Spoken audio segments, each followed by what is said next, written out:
Cierto, así se puede ver. Perfecto, muy bien. Atentos. Entonces, cuando nosotros hablamos de hepatitis crónica, es todo un grupo heterogéneo de enfermedades inflamatorias del hígado, cual su común denominador es que tengan más de 6 meses de duración.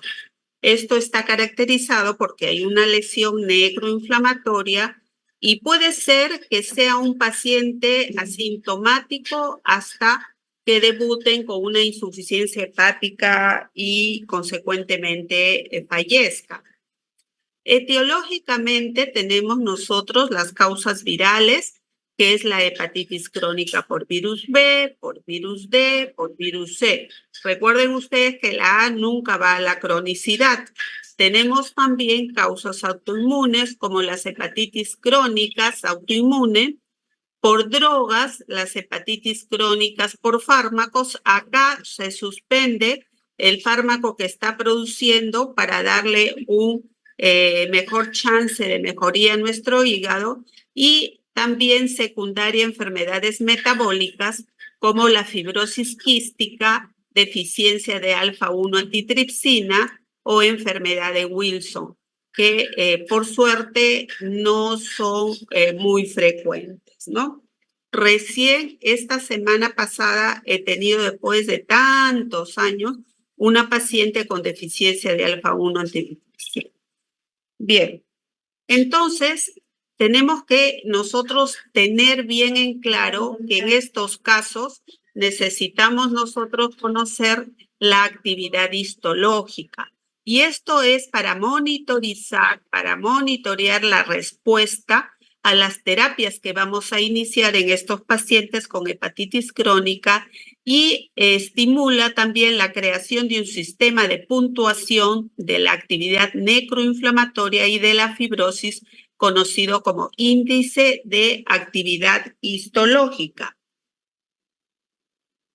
En ese contexto, nosotros tenemos que ver que las biopsias hepáticas en estas hepatitis crónicas tienen muchas a veces limitaciones, pero sí nos sirve para establecer más claramente el diagnóstico, para hacer un diagnóstico de lesiones incidentales, para hacer una valoración de la actividad histológica, para hacer una evaluación de los tipos de necrosis, para hacer una evaluación de los cambios estructurales, o sea, en qué estadio está mi paciente, claves para lo que es la etiología y posibles infecciones agregadas, hacer una valoración inmunohistoquímica de los antígenos virales y monitorear la respuesta a las terapias.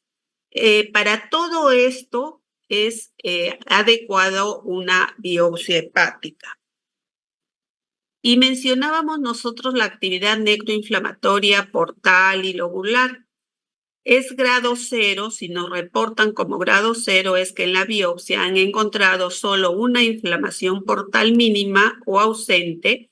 El grado 1, cuando hay inflamación portal pero no hay necrosis y tampoco hay inflamación lobular. En el grado 2, si hay necrosis leve y o una necrosis lobular focal. En el grado 3 hay necrosis moderada y o también hay necrosis lobular focal, y en el grado 4 hay necrosis severa y puede haber o no necrosis en puente. Y también nos va a dar los estadios de fibrosis. El estadio 0 es cuando no hay fibrosis. El estadio 1, están tocando la...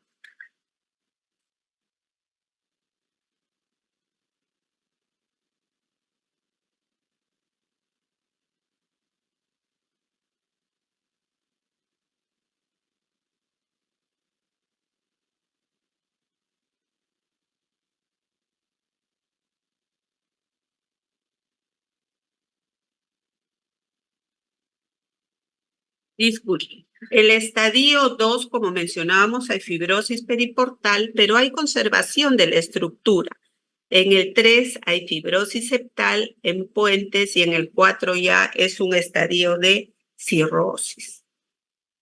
Cuando nosotros tenemos este tipo de pacientes, lógicamente tenemos que pedir un perfil hepático en el cual las transaminasas van a estar elevadas en grado variable. Hay un aumento de las gamma globulinas, puede haber hipoalbuminemia y puede estar ya prolongado el tiempo de protrombina en los casos más severos. Y esta actividad bioquímica va a ser medida según el grado de aumento de las transaminasas. Hay una actividad bioquímica leve si es de 2 a 5 por encima de los valores normales, moderada si se eleva más de 5 a 10 veces de los valores normales o severa si es más de 10. Con todo eso en cuenta, nosotros tenemos que ir a ver qué es lo que vamos a hacer en el tratamiento de estas hepatitis crónicas. Recordemos nosotros que los enemigos ya desde el siglo anterior son el HIV, el virus de la hepatitis B y C, ¿no? Tienen mucha mortalidad anual y lo bueno que para la B hay vacuna, pero para los otros no, porque hay mucha asociación a veces de este tipo viral también con el VIH. En nuestro país sigue siendo pues la cirrosis una causa importante de muerte en las enfermedades digestivas. También el hepatocarcinoma ha aumentado. Hay una prevalencia de hepatitis crónica B y C en ascenso en los hospitales, en personal de salud, en hemodializados, y todo esto conlleva a que haya un alto costo en el manejo, en el tratamiento. Al final va a necesitar pues un trasplante hepático como la mejor solución. Pero ¿para qué tratar a estos pacientes? Porque tenemos que evitar que progrese esa hepatitis crónica a una cirrosis hepática, a un hepatocarcinoma, que fallezca consecuentemente este paciente y evitar la propagación de la enfermedad. Entonces, ya conocemos nosotros que hay muchos portadores crónicos a nivel mundial, en nuestro país, en la zona de sierra, en la selva también, son unas zonas de alta endemicidad. Y recordemos un poco que la historia natural de este virus B es que puede ser que el paciente tenga una infección subclínica pasajera, que de repente va a donar sangre y ahí le encuentran que es positivo, ¿no? Un 75%, un 25% va a ser una hepatitis aguda, florida, con malestar, fiebre, ictericia, y eso, un 5 a 10% de ellos, ya sea la subclínica o la aguda, puede ir a una hepatitis crónica. Por suerte, acá un poco porcentaje puede ir a una hepatitis fulminante y a morir, y un 99% se va a recuperar. Mis criterios diagnósticos, entonces, va a ser que el antígeno de superficie del virus B sea presente por más de 6 meses, que tenga altos títulos de ADN del virus de la hepatitis B sérico, que haya una elevación persistente o intermitente de los niveles de transaminasas, que haya cambios histológicos correspondientes a hepatitis crónica. Pero también tenemos algunos factores que van a influir sobre la historia natural de estas hepatitis crónicas B. Va a predecir una progresión de una hepatitis B a una cirrosis si encontramos nosotros que hay una persistente replicación del virus B. Si tenemos, de acuerdo a nuestro índice que hemos mencionado anteriormente, una actividad histológica severa, o si está asociado con otras infecciones virales como el HIV o la hepatitis C.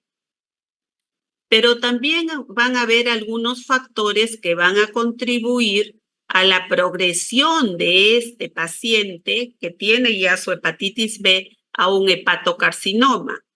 Y eso es cuando lo adquieren en edad fetal, apenas nace el bebé, o en la infancia, si son de sexo masculino, si siguen ingiriendo alcohol lógicamente va a contribuir a que progrese más y también si haya coinfección con el virus C. Entonces nosotros tenemos que ver que hay algunos beneficios en lo que es el manejo, el tratamiento, y eso es que pueda haber una regresión de la fibrosis, que haya una disminución del riesgo del hepatocarcinoma y haya un aumento de sobrevivencia. Mejora de la fibrosis se ve también histológicamente después de un tratamiento, por ejemplo, en esta imagen, con lo que es la lamivudina. Los objetivos de la terapia de la hepatitis crónica B es, pues, como mencionamos, prevenir la cirrosis, que se descompense, que haya un hepatocarcinoma y que fallezca nuestro paciente. Esta hepatitis crónica van a ser indicativas de un tratamiento si tiene un ADN del virus de la hepatitis B por encima de 2.000 unidades por litro por mililitro, si unidades internacionales por mililitro, si el ALT, o sea, el alanino aminotransferasa, está por encima de lo normal y si la biopsia hepática me da una actividad histológica 1 o F1.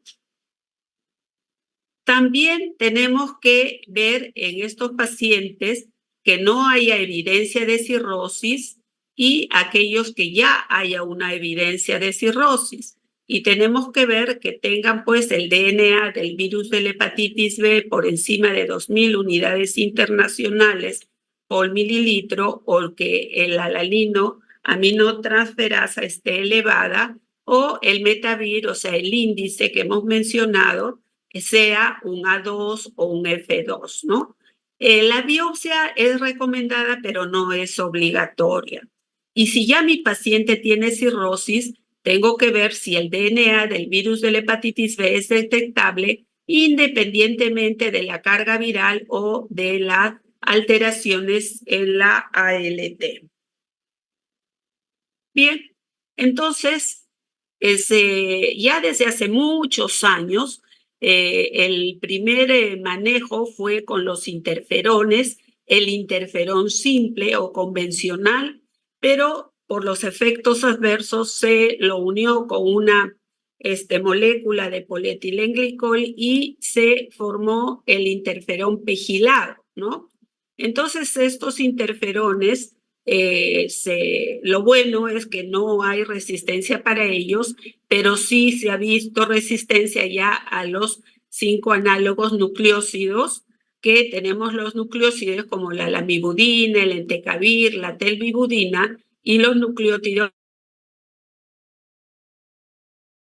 Ya desde el 2008 ya están aprobados y han ido saliendo nuevos medicamentos también.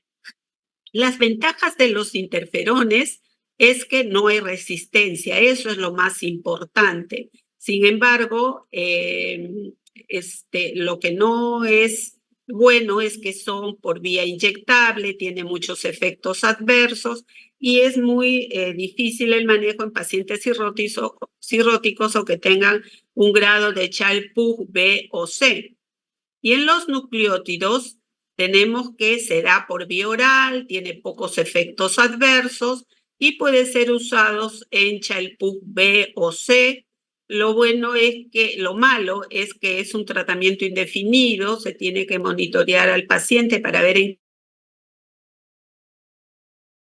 se va a concluir con su manejo. Ya se ha evidenciado que hay resistencia, menos pérdida del antígeno E del virus de la hepatitis B y menos pérdida del antígeno de superficie.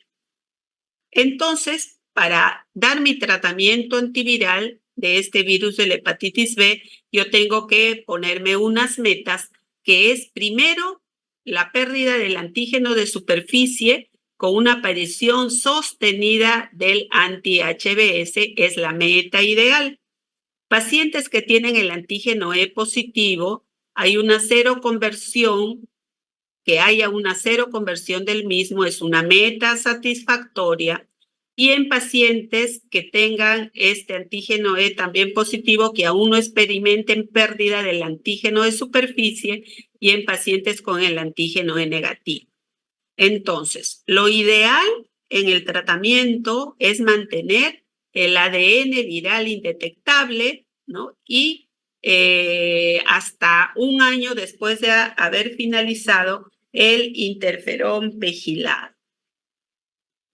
Podemos dar el interferón pegilado por 48 semanas en pacientes seleccionados. Podemos dar los antivirales orales como el entecavir o el tenofovir a largo plazo, y si es un antígeno E positivo, hasta un año después de la seroconversión, y si es un antígeno E negativo, posiblemente va a necesitar permanentemente el uso de estos antivirales orales. Entonces, yo tengo que ver si mi paciente tiene un buen perfil para el interferón. Generalmente es joven, antígeno E positivo, su ALT por encima de 3 veces de lo normal, el DNA menos de 10 a las 7 unidades internacionales por mililitro, y que sea un genotipo A, ¿no? Pacientes que no tienen un buen perfil para el interferón, si son el antígeno E negativo, si tienen un ALT bajo o un DNA alto, si son descompensados o si tienen enfermedades asociadas como diabetes o otras infecciones virales más. Entonces, hay que ver que este manejo, este tratamiento, si no tiene una buena respuesta viral sostenida con los interferontes, se pasa a los nucleótidos de alta potencia y que tengan buena barrera genética, como el entecavir o el tenofovir. ¿Y qué sucede en la hepatitis crónica C?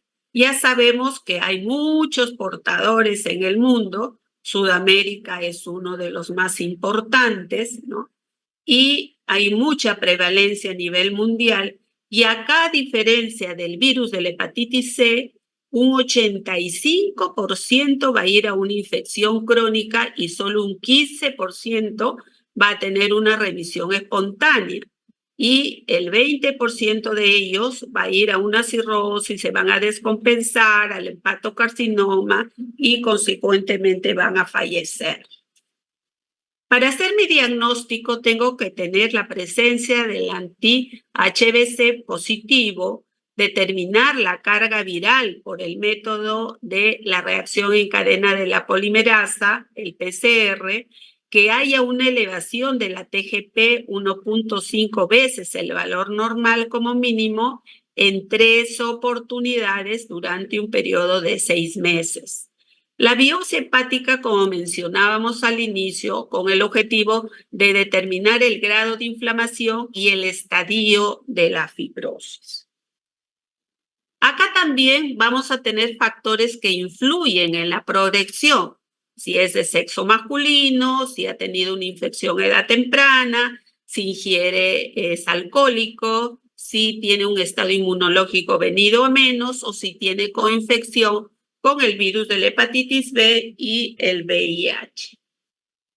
Pero también del mismo virus van a haber factores que van a contribuir a la progresión a un hepatocarcinoma, si son un genotipo 1B, si tiene una alta carga viral, porque acá hay un desarrollo de cuasiespecies. Existen casi 100 descubiertas en la actualidad y se sigue estudiando, por eso es que es muy difícil hacer una vacuna para la hepatitis crónica C o para la hepatitis C. Tenemos que tener en cuenta, hay algunos términos que ustedes van a leer en su literatura como grado de severidad. Esto se refiere al estadio de la fibrosis, como ya hemos mencionado al inicio. ¿A qué se llama respuesta virológica? Es cuando el RNA del virus de la hepatitis C no es detectable al final del tratamiento. Pero lo que yo quiero, más que una respuesta virológica, es una respuesta virológica sostenida. Es que el RNA del virus de la hepatitis C no esté detectable 24 semanas después de terminar el tratamiento. Y ideal sería pues que mis niveles de RNA no estén detectables en el suero de acuerdo a la evolución de mi tratamiento. Pero nos vamos a encontrar con sorpresas como recidiva.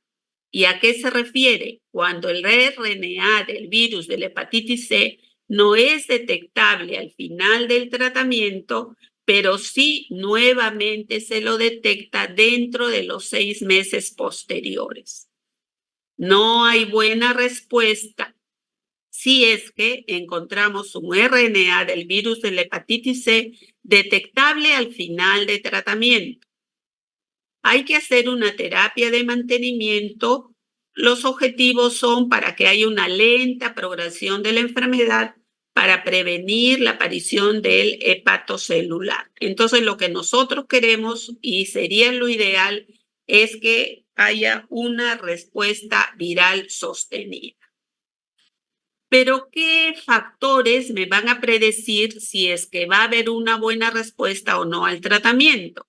Generalmente va a predecir buena respuesta si son mujeres jóvenes, si tienen una corta duración de la enfermedad, si no hay cirrosis, si tiene títulos bajos del ARN del virus de la hepatitis C y si su genotipo es diferente al 1B y que no sean VIH, ¿no? En un trabajo que hicieron en los hospitales de Lima y de Trujillo, encontraron que el promedio de la edad de pacientes con hepatitis C hallados es más o menos a los 51 años. El motivo por que el diagnosticaron fue porque tenía una elevación de la ALT, un 38%, tenían factores de riesgo, ya tenían una hepatopatía anterior o también en un tamizaje en trabajadores de salud. Y encontraron también que ya el 76% de este grupo de pacientes ya tenían hepatitis crónica, un 18% ya estaban con cirrosis, un 2.4% se habían descompensado y también ya habían ido a un hepatocarcinoma. Encontraron que los factores de riesgo fueron cirugías mayores por transfusiones o que fueron sometidos a algún procedimiento invasivo como hemodiálisis, promiscuidad, en trabajadores de salud por el contagio directo, quimioterapia, uso de drogas. Encontraron también coinfección del virus de la hepatitis C con HIV y virus de la hepatitis C con VIH, con hepatitis B en 6 casos. También el cuadro clínico, en un trabajo que hicieron en el Almenara, encontraron que fue astenia, ictericia, los estigmas hepáticos, esplenomegalia y hepatomegalia, ¿no? Y también de todos ellos estudiados, tenía un 4% hepatitis aguda, una cirrosis hepática, un 24%, y ya habían hecho hepatitis crónica sin cirrosis, un 72%. Entonces, igualmente que el anterior, ¿cuál es mi objetivo de tratar una hepatitis crónica C? Erradicar el virus, curar la infección, prevenir, estabilizar, que regresione las lesiones hepáticas, que no vaya cirrosis, un hepatocarcinoma y que mi paciente no se muera. Lo que tenemos que hacer nosotros después de ese objetivo primario es obtener una respuesta viral sostenida. Recuerden ustedes que hablamos de que se refiere a que haya una carga viral del virus de la hepatitis C indetectable a los 6 meses después de la última dosis del tratamiento. Entonces, en una hepatitis C activa voy a tener transaminasas elevadas, el ARN del virus de la hepatitis C va a estar elevado, de acuerdo a mi betavir va a estar en el A1 o F1, va a haber necroinflamación, fibrosis. En mi biopsia hepática, cuando la actividad viral no esté clara, para descartar algunas otras más hepatopatías asociadas, para ver el grado de fibrosis y el pronóstico de la respuesta viral. No es indispensable, pero es muy recomendable. Muchos pacientes se niegan a este tipo de procedimientos.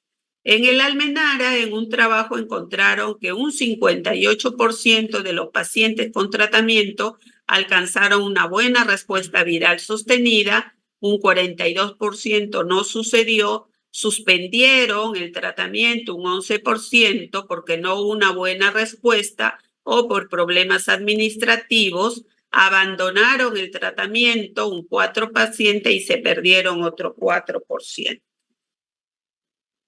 Ahora lo que se habla es de una terapia triple, usar inhibidores de proteasa, el interferón pegilado, la ribavirina para una mejor respuesta, ¿no?